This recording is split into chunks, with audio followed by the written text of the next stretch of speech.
Thank Psalm 124 is identified by Adine Steinsaltz as a response to Psalm 123. Yesterday, we read that 4-verse psalm that ends as if the psalmist has run out of the capacity to speak, so overwhelmed, if you will, by life. Psalm 124 also acknowledges life as dangerous, a building of near death like experiences. Short psalm, 8 verses, but a psalm that is of communal thanksgiving to God for having survived. Not unlike Psalm 123, there are these incremental repetitions that build intensity. Repetition of words. The fancy term is anadiplosis, of almost like steps by words being repeated.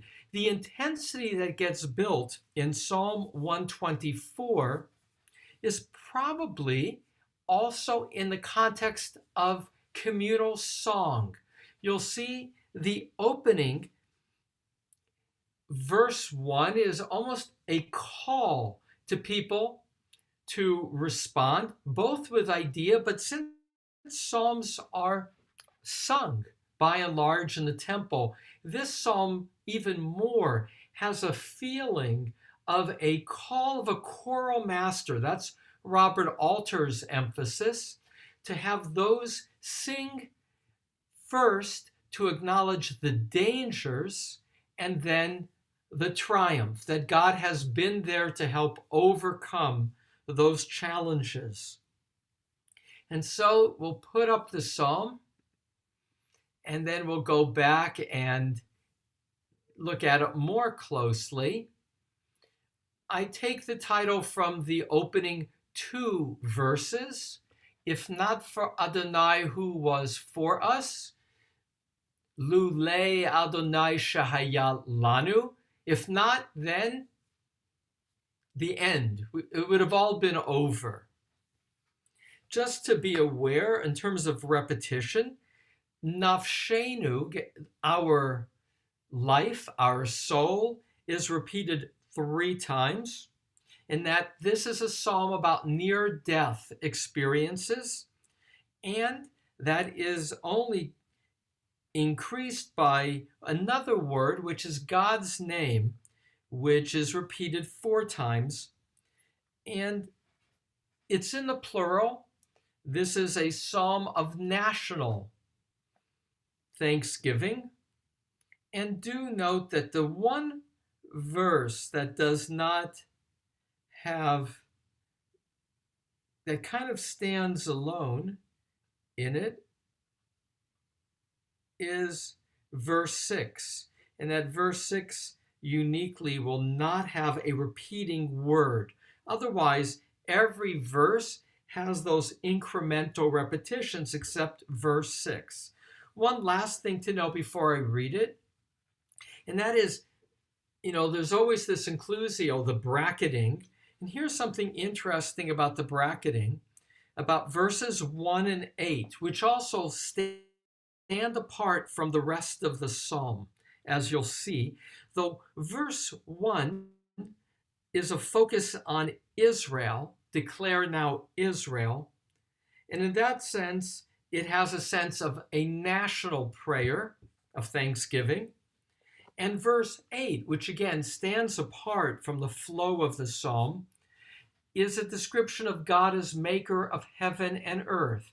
So it opens with a national feel and closes with God in this universal dimension. And in between, danger. Psalm 124. If not for Adonai, who was for us? A song of ascents of David. If not for Adonai, who was for us? Declare now Israel. If not for Adonai, who was for us when rising up against us a mortal. Surely, alive, they would have swallowed us when their anger flared against us. Surely, the waters would have swept us away. The stream would have passed over our soul. Surely, it would have passed over our soul, the treacherous waters. Blessed is Adonai, who did not give us over as prey for their teeth. Our soul is like a bird, escaped from the snare of fowlers. The snare is broken, and we have escaped. Our help is in the name of Adonai, maker of heaven and earth. And so this is the rare psalm of ascent that begins with Le David. Usually it's Shir Hamalot, as it was yesterday.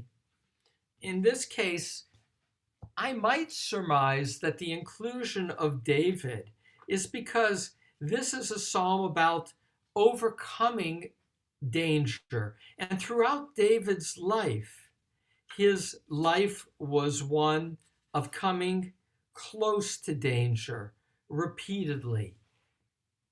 Not clear, but that's a possibility. And now this introduction, Lule Adonai Shahaya Lanu, which one way to translate it is as this phrase, Lule, if not for Adonai who was for us. Other ways that the phrase Lule is translated as is Steinsaltz, had it not been for, or many of the other translations, were it not for. But it's also if not for, which is, by the way, also how it's done in King James. This phrase, Lule. Lule ha-Adonai, if not for Adonai. And again, that name of relationship between Israel and God is the Yud He Vav He. Verse 1, if not for Adonai who was for us, that's the strong statement, but it leaves you wondering, if not what? What happened? Declare now Israel. And now it's as if the chorus is answering, if not for Adonai who was for us when rising up against us a mortal, but we're still left with verses 1 and 2 hanging. What was it that happened that we were dependent on God for? And it won't really be answered. We don't know here what's the moment, what's the event, what's the prompt. In fact, what's somewhat different in this case is the psalm is not an address to God like it was yesterday. Yesterday's psalm began directly addressing God. This is different. This is not an address, but a reflection. It's as if there's a sweep of time rather than a specific event, and that in this recollection of the past, there's a greater awareness that if not for God's quality of protection from all kinds of dangers, we would not have survived. And you can see how this psalm was also read throughout the Middle Ages as a description of the dangers of exile, and it being looking forward as a psalm to be recited at a later time. So Rabbi David Kimchi, as an example, that often cited Spanish medieval commentator, will say that this is a description of exile itself, and it might be, modern commentators would say, perhaps this is about the Babylonian exile,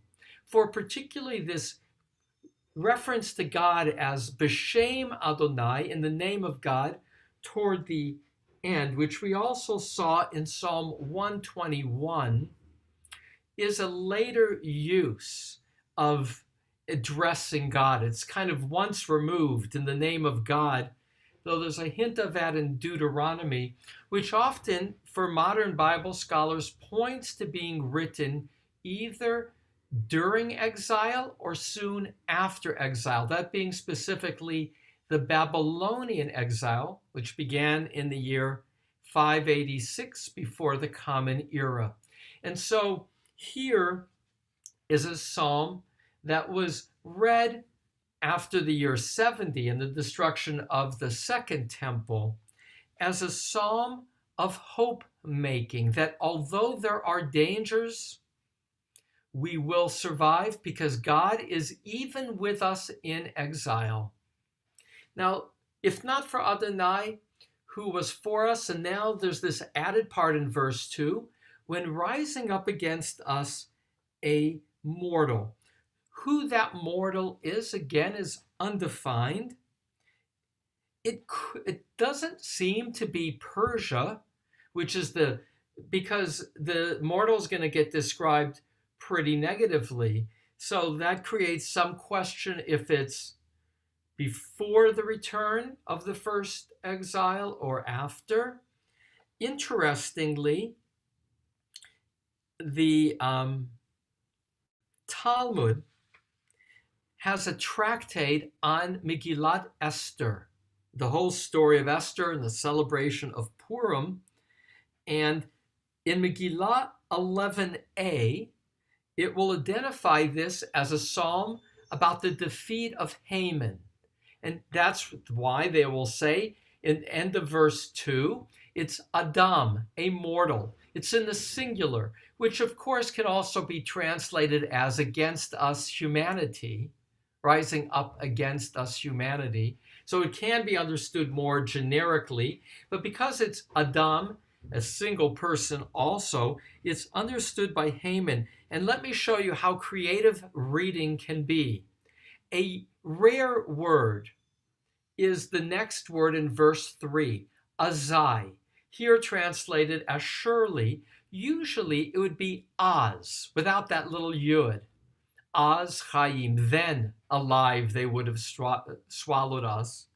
And this word azai distinctly is the first word of verses 3, 4, and 5. And 3, 4, and 5 are at the center of the danger. Remember, 6 already is also danger, but it's kind of set apart.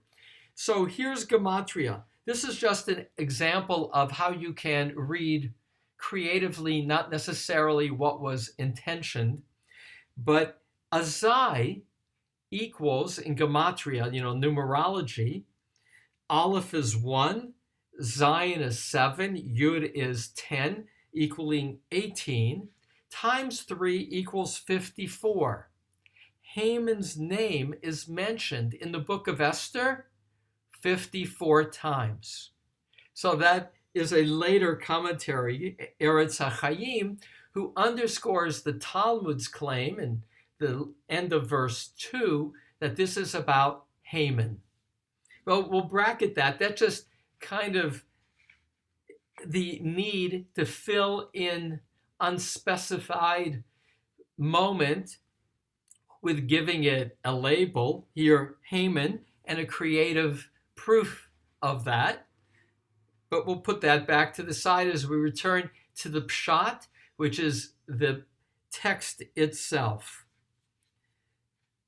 If not for Adonai, who was for us, verse 2, when rising up against us as a mortal, and now a whole series of potential dangers. Surely alive, they would have swallowed us. So we have that expression, they would have swallowed us alive. Again, I choose to put my English in the order of the Hebrew, but normally you would say, surely they would have swallowed us alive for flow. When their anger kindled, their wrath kindled, flared, blazed against us. The image of being swallowed, and even swallowed alive, has a lot of biblical associations. You get Korach being swallowed alive for rebelling against Moses, Numbers 16:30. You have waters in Psalm 69:16, swallowing the people. You get Jonah getting swallowed alive, Jonah 2:1, an image that will be also used by Jeremiah 51:34. You get the grave swallowing, Sheol swallowing in Numbers and in Proverbs, and you get the enemy swallowing up Israel, Jeremiah 51:34, Hosea 8:7 and 8. So the verb to swallow up has all these associations: waters, ground, fish, the grave, the enemy, of danger, of a quality of an untimely end. And this is when their anger flared against us, and this charot apam, the sense of the anger being like a fire, uncontrolled on some level. And then it shifts from fire as the metaphor of the danger. And I say as the metaphor because some, try to read verses 3 and 5 more literally. So verse 4, surely the waters would have swept us away. The stream would have passed over our soul. And again, soul can be over our neck, over our life. And stream, which is more kind of standard translation of the word nachla in other contexts, is often translated with stronger words like torrent. That's Robert Alter and Benjamin Siegel. Or surge. Mitsuda would translate it as affliction. And the image is here of a desert flash flood. So again, the people who are hearing this psalm in ancient times are often living in and around the desert. And we know how all of a sudden this quality of suddenness, back to being swallowed alive, the unanticipated. You can have in the desert the rain that creates a torrent that can wash away all in its path. Verse 5, surely Azai, the third Azai, it would have passed over our souls. It would have passed over us, over our breathing. And here, Hamayim Hazedonim, the treacherous waters. And this word Zedon is unusual to be used in the context of water. It's almost like giving the waters a quality of thought, because normally its root, Zadon, is for insolent. It's what's describing people who are uncontrolled in their behavior. And so here, that is how the waters are described. Also treacherous in terms of uncontrolled. You can't trust them.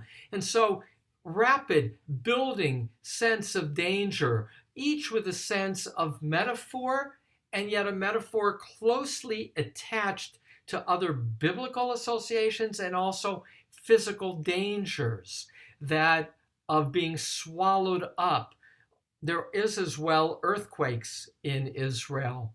Of the waters, that desert kind of wild flash flood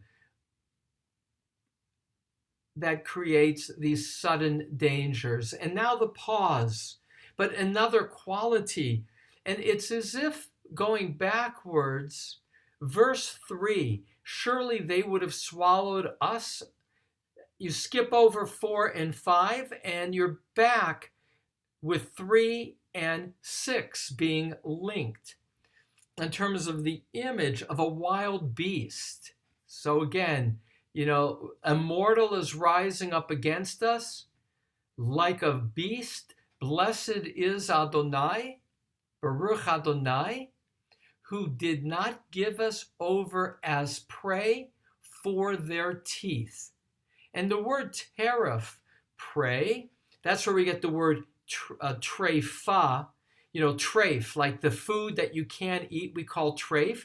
That's because, or teref, an animal that has been torn, tariff is torn. A prey that has been torn is no longer kosher. You can't eat it. And so there's the image here of being torn apart by their teeth. And now the final image of vulnerability, and that's being like a bird. And again, this is a description of the nation. It's a national poem. It's our soul, nafshenu. And the word nafshenu, this is the third time we get nafshenu. We had it in verses 4 as the last word, in verse 5. And now nafshenu is used in verse 7 to describe our soul. It's like a bird, escaped from the snare of fowlers. The snare is broken and we have escaped. Why the image of a bird, and how does it build to this as the crescendo? The Mechilta on Parshat Beshalach, an early rabbinic commentary, says that birds are delicate and easily injured. So that's one aspect of why, like a bird, we were so vulnerable, so defenseless, like a bird. Others in dream work, bird is identified with spirit, in that it takes wing, it has a quality of freedom, and that's maybe another dimension of the last image, linking soul with a bird. That the fowlers, those who capture birds, it's a specific word, yokshim. This word, though, for snare, mipach. Pach is literally a garbage in modern Hebrew. A pach is a pit. In the Bible, a pach is a pit covered with a net. It's a trap. We've seen it before. Psalm 31:5, Psalm 35, 7 and 8, Psalm 91:3, in Proverbs 7:23. And so it was a trap, a snare that fowlers used, which again, the bird is vulnerable and the unidentified enemy uses treachery, uses that which is hidden to try and capture us. And it's a near-death experience. For indeed, we escaped. We were caught. But the snare is broken. We don't know how. It's nishbar. It's in the passive. Is broken or was broken. And we have escaped. Which leads to the conclusion. Words of celebration and thanksgiving. Ezreinu b'shem Adonai. Our help is in the name of Adonai. And again, the name is identified with God, but once removed, there's a quality of almost humility, of not here addressing God directly. And this phrase, Osei Shemayim Va'aretz, maker of heaven and earth. It's a phrase that occurs 5 times in Psalms. 3 of those times are in these Psalms of Ascent. We saw it for the first time in Psalm 121. We see it here in 134. And so to pull this psalm together, I will add Bach wrote cantatas in honor of this psalm. This is a psalm that is about trust. Despite the dangers of life, sudden, unexpected, in which all kinds of mortal Adam, enemies, analogized to unpredictable natural forces, or a fowler, a person using deceit to capture. Despite all of that, we have survived, we have escaped, and we give thanks to God distinctly as Ezreinu, our help. And back to the overview. As this psalm is structured, it's a communal expression and more. It's a communal song where verse 1 says, "Let us sing," and gives the words, and then the people sing of the dangers and then of the salvation. And so again, this psalm today distinctly has as my honorees each of you, for this psalm is a reminder of what is gained from singing communally.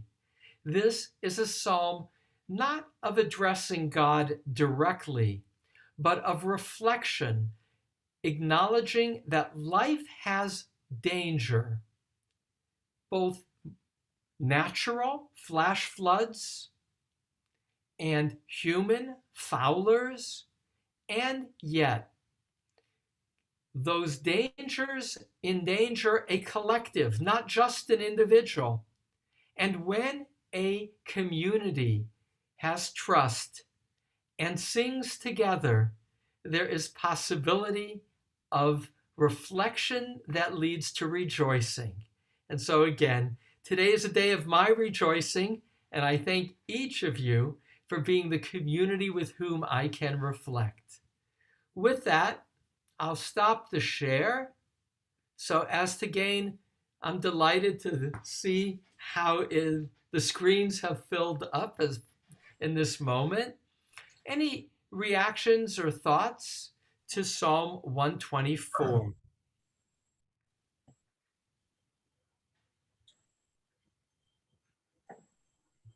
Rabbi, I Yes. would like to say something Okay, about Shelby. how you explain swallowed, because I noticed that quite a bit, that image, and that I when I taught middle school, I read a story by Tomas Rivera about migrant workers, and the title was "The Earth Did Not Swallow Us Up." So I thought that that was interesting for me that you brought that up, the experience, how it's related in different parts of the Bible. Yeah. So this image of being swallowed alive, even that kind of image of swallowed us up, the implication is while alive, is kind of a terrorizing image that your life in a moment you get swallowed up. Um, in that sense, it's an archetype, meaning a foundational human image of fear. Because it's so unpredictable, what comes to my mind are earthquakes living in California, in which people literally can fall into the abyss, um, or grounds collapsing, like in Florida, where they have all those houses that literally fall into a sinkhole and everything gets swallowed up. So it is a reoccurring kind of image, a metaphor for the unanticipated, un, um, you know, fear that's primal. Other other images that particularly resonated with you, and I will add that it's the first of the images used, just to build on Shelby's comment, and that 3, 4, 5, and 7 are all those dangers. And really, the first one, it'll say in verse 2 is an introduction, when mortals rose up against us. But then the first of the metaphors is being swallowed up alive. Mike, go Yes. ahead. One thing I noticed was with the use of our soul, that it besides the physical, there's a spiritual dimension that are the dangers. And if you take heaven and earth, and the heaven being spiritual, you have both the physical and the spiritual. So I'll just build on Mike's identification, then I'll call on Irene in a moment. And that is, it also here, the word nephesh, as Mike said, can be understood in both the physical and the spiritual way. And we've seen that before. Sometimes the word nephesh can be throat. And in that sense, when it says avar al nafshenu, describing the water, it's as if the water overcame our throat. Often it's translated as, instead of passed over, it's overcame. And so that's the physical. Nephesh can be understood as throat in the most foundational physical way. And we've seen in other Psalms the use of nafshenu, where throat was the more immediate understanding. But the rabbis understood nephesh as spirit also, because it's with our throats that we breathe in breath. Breath is life. Life is spirit. For the rabbi's soul is what is not seen, but what generates animation, what enables life. And so that's spirit. Literally, spiritus in Latin is breath. And so nephesh is both breath and soul. And so the metaphors here, as Mike says, can be not only of the physical kind, but of the spiritual kind. Or to give it a bigger context, if this is a psalm of surviving the dangers of exile, whether Babylonia or the longer trajectory, as much as physical danger was spiritual danger of not being washed away by the larger current of culture. Irene, last insight, and then I'll pull it together. Yes, well, just briefly, when the chief rabbi of Haifa was asked to speak in Lithuania in 1997, for the 200th anniversary of the Vilna Gaon's death, he didn't want to go because of Lithuania's stance during the Holocaust. And then he quoted Ovadia 1:11, which is very similar. That's what, because about swallowing up, and if the day you stood aloof, you became of them. So he actually accused them of being like the Adam that is in that verse. He accused them, the parliament in Lithuania in 1997, and they applauded him. And, you know, he was saying that's what you did during the Shoah. So he'd actually, I think he was thinking of both that the Psalm and the Ovadia, which isn't as well known. For so many centuries in Lithuania, it was the Jerusalem of Europe in Vilna, wasn't it? Yeah. I don't know. And they just massacred them all, and this was them, you know. Yeah. Well, that's so. You faded in and out a bit, Irene, in terms of reception. At least it did. It came in very low. So again, to pull that together, that image, did he read Psalm 124 before the parliament? No, I think it was the Ovadia. No, I think I mean what happened was when I did the translation, I went for I thought it was Ovadia, but I now think it's a psalm, more or less. Yes, we would have been swallowed up if not for her, you know, God being there. You would have swallowed us alive. It was they that were like the earthquake, because of people living there such a long time. Centuries. I don't think, you know, if you're American, you may not I don't know whether, you know, in the West we realize just what it was like for people that had lived there for centuries, with people turning on them like that, you know. But he was actually attacking the parliament in the, you know, in our day, not the parliament then. So he said they hadn't really, you know, made amends properly. That's Well, that's a very powerful image. Thank you, Irene.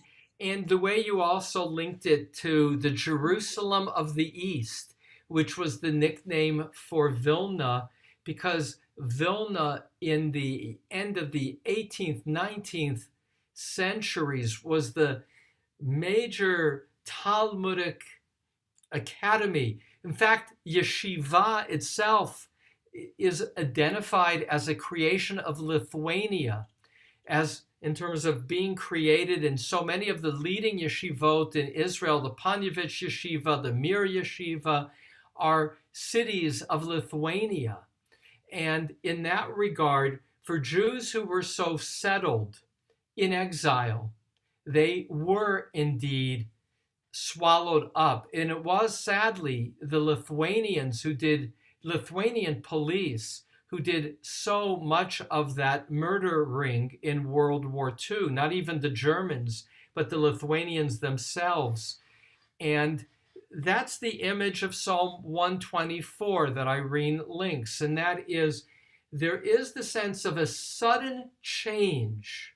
And that's part of the history of the exile. Places where Jews were feeling safe and settled, all of a sudden it's as if the earth swallowed them up.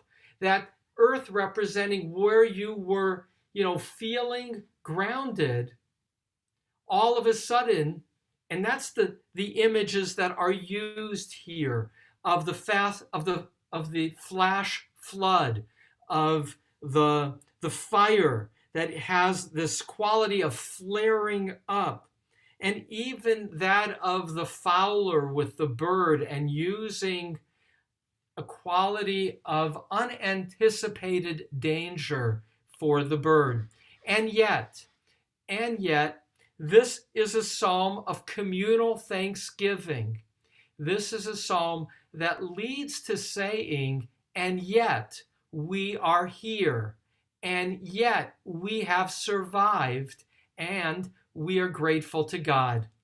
Tomorrow, Psalm 125 will speak about security, imagining our security to being comparable to the mountains around Jerusalem in terms of being encircled by mountains, protection. So it will say, God encircles us and enables our safety in otherwise a dangerous world. And what the Psalms do have in common, they're not all so sweet, because life with open eyes is dangerous. And it's owning that it's dangerous is part of spiritual maturity, and yet finding trust in the longer trajectory, finding trust in God as being our companion and safety maker enables celebration. So with Psalm 124 as part of our carrying forward our sense of hope despite danger,